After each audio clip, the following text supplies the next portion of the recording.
Hello folks, and welcome back. So this week we're going to be looking at what's been happening around the pond, including a recent disaster, and also a new pond project I've got started. The fish are all enjoying the summer and ploughing through the Nutrimare koi food. I'm going to be netting and measuring all the fish around September-October time to do a 6-month review of the Nutrimare food and how the fish have changed.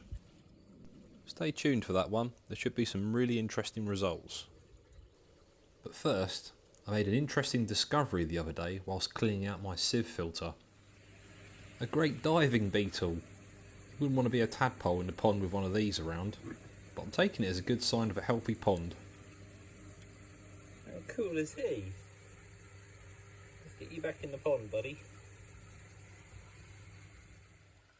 So I went into the filter shed the other day and the whole thing was completely flooded. Everything was soaked. Thankfully the electrics are all waterproof, but the filter pit was underwater, everything was wet, and the culprit behind it was this plastic tap splitter coming in from the mains water supply. These are rubbish. This is the second one I've had do this now. They just split under the pressure and end up flooding everything. So I went out and got myself a proper brass one, which hopefully won't have the same problem. It was just a simple straight swap, all sorted. I noticed one of my fish needed treatment, so I measured out 30 litres of water in my koi bowl and I used Kusuri Sedate to prepare a solution. For treating wounds I used Tamidine or adhesive powder, a fine paintbrush, tweezers and a carp fisherman's unhooking mat. Once I'd caught the fish and sedated it and it was calm, it was time to bring it out onto the wet unhooking mat for treatment. You can see it's got a small wound on its anal fin there. So first I apply liberal amounts of Tamidine and I use a paintbrush to really apply that and get it into all the wound areas. I find the paintbrush a really good method for cleaning wounds, particularly if it's a raised or damaged scale, as you can really get underneath it into all the scale pockets to clear out any infection. This is the only Sankey I've got in the pond. It's actually my oldest koi that I own and was the first proper koi I ever purchased. I think it's about 9 years old now. Not the prettiest of fish, but I still care for it. Try not to spill the Tamidine, it really stains.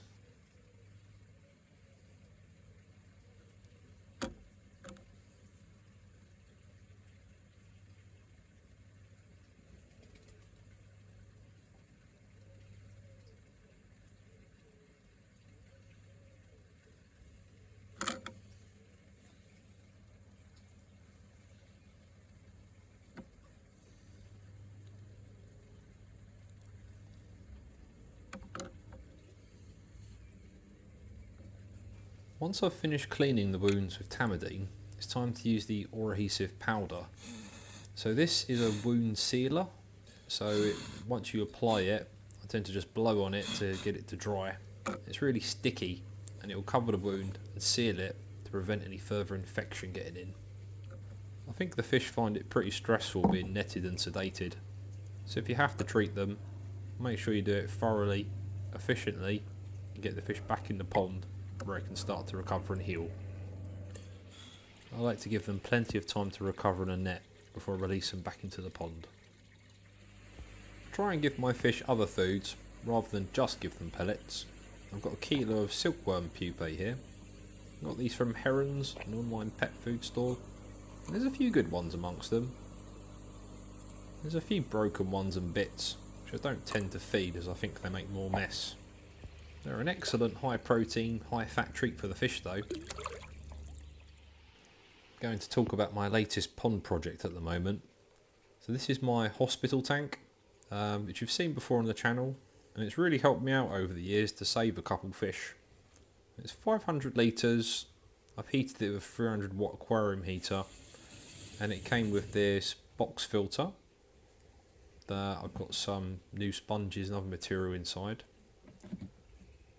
And it's done a really good job over the years, but it's getting a bit small now, Some of my fish are approaching 70 centimetres, I think. It's a bit small for the job. So I've just picked up this, which is a 1,000 litre fiberglass tank. So it's been repaired before, as you can see in the corners, but I'm told it reliably holds water still. And I think what I'm going to do before I use it is sand it all down and give it a new flow coat. I've not used fiberglass before, so if anyone's got any tips, please share them. It's going to be a learning experience for me. I also need to decide how I'm going to filter it and heat it as well. Whether I go down the DIY method or do I buy an EasyPod, for example. Not sure. Let me know in the comments how you think I should filter this pond.